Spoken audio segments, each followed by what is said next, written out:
오늘 말씀은 가슴 떨리는 말씀이기도 합니다. 주 여호와여, 주님은 천하 만국의 홀로 하나님이시라. 여러분, 우리 삶의 평생을 통하여서 하나님 한 분이 드러나는 은혜가 있기를 소망합니다. 정말 하나님 한 분이 이 땅 가운데 계시다라는 것이 우리를 통하여 나누어지고 또 전파되어지는 은혜가 있기를 소망합니다. 우리가 살아가는 삶의 자국들마다 홀로 한 분이신 하나님의 영광만이 드러나는 복이 있기를 간절히 축원합니다. 아멘. 처음에는 히스기야가 너희를 속이고 있다고 랍사게가 계속해서 압박했습니다. 그런데 소문을 듣고 무슨 전쟁이 북쪽에서 일어났다는 이야기를 듣고 돌아갑니다. 돌아갔다가 사내립이 다시 와요. 무언가 지금 림나와 싸우고 있는 유다의 이야기를 보고는 내가 너희들을 그냥 두지 않겠다고 말하는 것이죠. 그런데 있잖아요, 사단은 그냥 있지 않아요. 잠깐 폭풍이 멈춰진 것처럼 보였는데 다시 이 사내립이 내려와서 압박함으로 히스기야가 너희를 속이는도다, 그 사람 때문이야 라고 말하던 이야기가 어디까지 가는 줄 아세요? 이제는 너희의 하나님이 너희를 속이고 있다라고 말하고 있는 지점에 우리는 서 있는 겁니다. 세상은 끝까지 하나님의 자리를 빼앗기까지 멈추지 않는 겁니다. 하나님의 이름이 처음에는 그냥 금이 벗겨지면서 양보되어지는 것 같죠? 조금 있다가는 그 하나님의 이름이 멸시받는 것 같죠? 그런데 결국은 뭐예요? 하나님의 이름을 깨트리려고 하는 것이 사단의 계획인 거예요. 하나님이 너희들을 속이고 있다. 봐라, 예전에 우리가 하란과 고산과 레셋과 들라실에 있는 에덴 족속 그 나라 신들을 우리가 다 무너뜨렸는데 그 사람들이 건지움 받은 거 봤느냐? 어떻게 하나님이 너희를 건지겠느냐? 어떻게 하나님이 너희의 삶에 도움이 되겠느냐? 말할 수 없는 더 강력한 압박이 들어옵니다. 그럴 때에 여러분, 우리도 그 폭풍과 그 입슬림 가운데 얼마나 마음이 힘든지 모릅니다. 사실 조금 잔잔해진 것 같은데 가정의 어려움이, 자식의 어려움이, 건강의 아픔들이 폭풍처럼 더 강하게 압박하여서 코앞까지 닥칠 때는 정말 숨쉬기가 어렵지요. 그 숨쉬기 어려운 그 자리를 어떻게 우리가 이길 수 있단 말입니까? 믿음의 기도입니다. 믿음의 기도는 우리가 가지고 있는 어떤 자리도 이기는 하나님의 능력이 되어집니다. 할렐루야, 아멘. 그 옥하는 목사님의 간증에 보니까 처음 교회를 섬기시면서 함께했던 젊은 30대 교역자가 참 병에 들어서 병원에 가서 검사를 했더니 사역자가 암이라는 거예요. 그런데 암 진단을 받았는데 며칠 안 돼서 벌써 사람이 막 말라가고 시커멓게 산 송장처럼 되어 있는데 병원에서는 아무것도 해줄 수가 없다. 아무것도 해줄 수가 없다. 그래서 성도님들과 같이 신방을 갔는데 정말 사람이 내일이라도 죽으면 그냥 그럴 것 같은 모습으로 누워 있는 거예요. 얼마나 마음이 아픈지. 하나님, 이 젊은 사역자를 왜 지금 데려가시려고 하시냐고. 그런데 그때에 그 교회에 있는 여자 집사님 한 분이 아마 같이 신앙생활 하면서 그 교육자와 은혜를 나눴나 봐요. 그렇게 울면서 그 침상을 붙잡고 기도를 하는데 이렇게 기도하시더라는 거예요. 하나님, 왜 이 사역자를 데려가려고 하십니까? 차라리 저의 목숨을 가져가시고 하나님, 이 목사님을 살려주세요. 그렇게 기도를 하시더라는 거예요. 참, 이 집사님이 은혜를 많이 받았나 보다. 근데 마음이 모두가 하나같이 너무 안타까운데 그분이 기도하는 그 기도에 그냥 모두가 울 수밖에 없었다라는 거예요. 하나님, 차라리 제 목숨을 가져가고 이 사역자를 살려달라고, 목사님을 살려달라고. 제가 누워있으면 누가 그렇게 기도하시려나.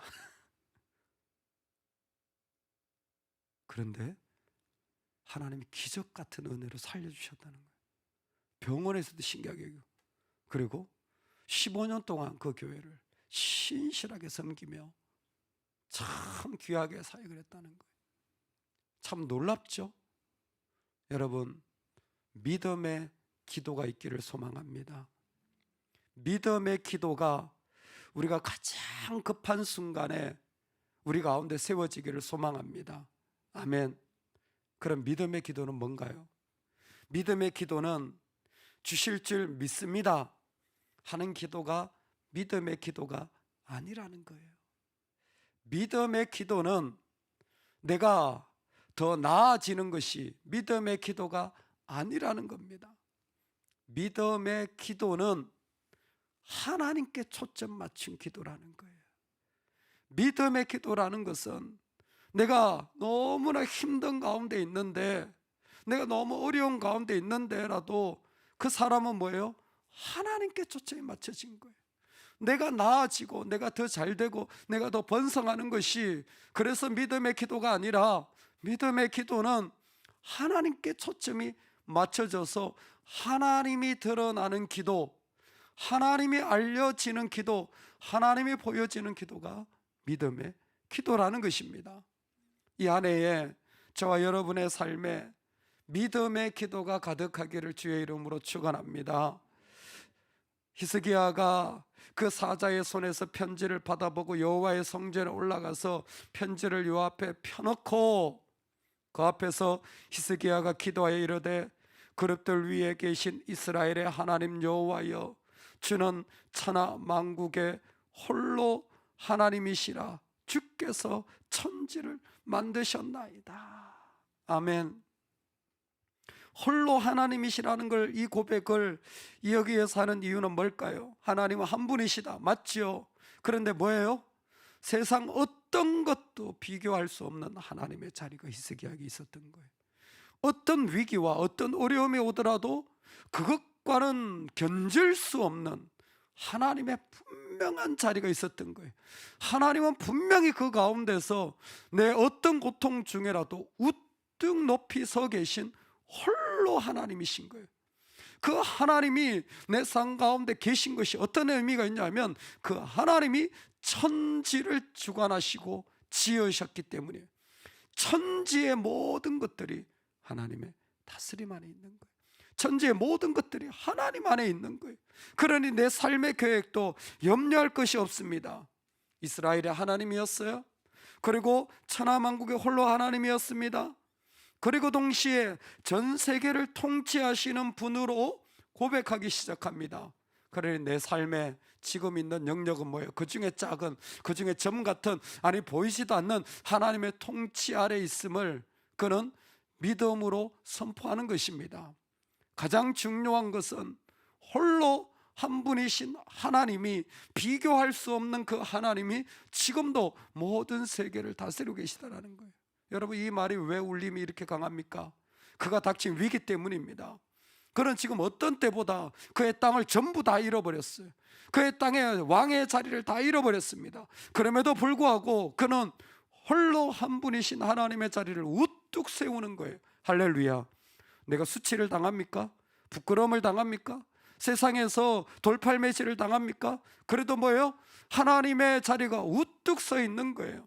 여러분, 사람들이 얼마나 간사한지 몰라요. 좀 자기한테 유익할 때는요, 가까이에서 얼마나 잘해주다가 뭔가 좀 불리해지고 뭔가 안 좋은 일이 나면요, 뒤에서 수근수근하고 그냥 비방하고 돌 던지는 게 이 땅의 사람들이에요. 유익하면 옆에 붙였다가 조금 더 유익하지 않으면 금방 버리는 세계 속에서도 뭐예요? 내가 버림을 받더라도 내 안에 하나님의 자리가 우뚝 서 있는 거예요. 세상에 성경이 얼마나 두껍습니까? 여러분, 성경을 보시면 이렇게 두껍잖아요.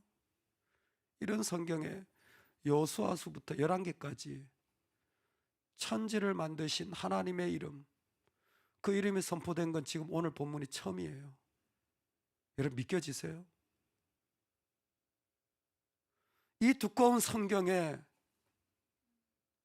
천지를 만드신 하나님이 창세기 이후에, 출애굽기 이후에, 안식일을 언급한 이후에 여호수아부터 지금까지 천지를 주관하신 하나님에 대한 고백이 여기에 처음이라니까요.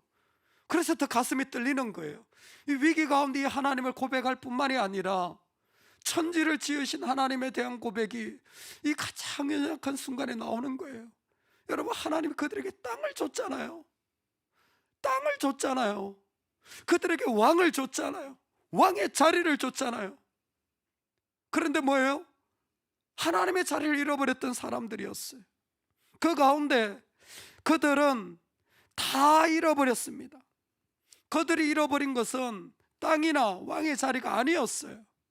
하나님을 잃어버렸던 거였어요. 그 가운데 하나님이 함몰되는 것이었습니다. 그런데 오늘 가장 약하고 가장 고통스러운 순간에 하나님은 히스기야를 통하여서 우리의 관심이 오직 온 세상을 만드신 그분의 영광이 드러나는 그곳에 있어야 됨을 우리 가운데 선포하는 것입니다. 할렐루야.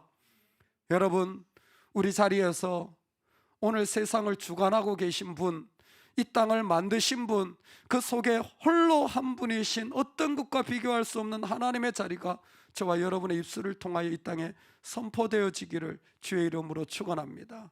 아멘. CJH 라이트가 말합니다. 하나님의 선교란 궁극적으로 하나님의 피조물 전체를 원래 의도된 대로 곧 구속받은 인류의 지배를 받으며 창조주께 영광과 찬송을 돌리는 하나님의 피조물로 회복시키는 것이다. 우리가 하는 선교가 이거예요.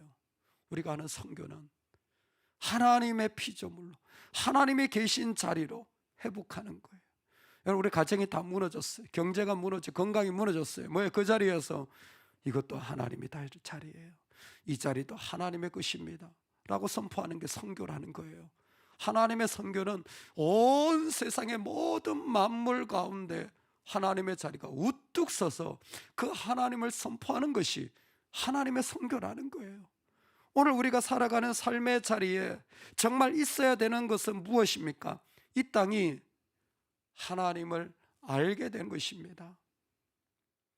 우리 하나님 여호와여, 원하건대 이제 우리를 그의 손에서 구원하옵소서. 왜냐하면 그리하시면 천하 만국이 주 여호와가 홀로 하나님이신 줄 알리다 하니라. 아멘. 우리의 간구의 기도가 쓸모없는 게 아니에요. 우리의 간구의 기도는 이스라엘의 하나님, 홀로이신 하나님, 그리고 천하 만국을 통치하시는 그 통치 영역 가운데 아주 작은 거예요. 그러나 하나님이 이곳을 보시기를 원하는 이유는 내가 근지원 받기를 원해서가 아니라 홀로 한 분이신 하나님이 드러나기를 원하기 때문입니다. 우리가 부하든 우리가 가난하든 우리의 삶의 자리에 하나님을 알리는 기도, 하나님이 드러나는 기도가 우리 삶 가운데 선포되어진다면, 여러분, 오늘 우리가 걸어가는 삶의 자리는 바로 하나님의 선교가, 하나님의 영역이 회복되어지는 귀한 자리가 될 줄로 믿습니다. 그와 같은 주님의 자리, 홀로 한 분이신 하나님이 우뚝 선포되어지기를 간절히 축원합니다. 아멘, 아멘.